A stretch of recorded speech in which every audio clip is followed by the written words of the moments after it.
Достор, менде мындай суроо. Эмне себептен Instagram, TikTok'ту аябай эле мындай маданият деген жок да вообще-чи.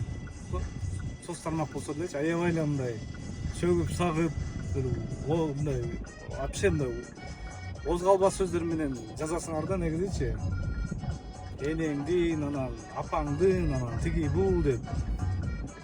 Могу Facebook'та более-менее адекваттуу мындай адамдар экен мен байкашым боюнчачы.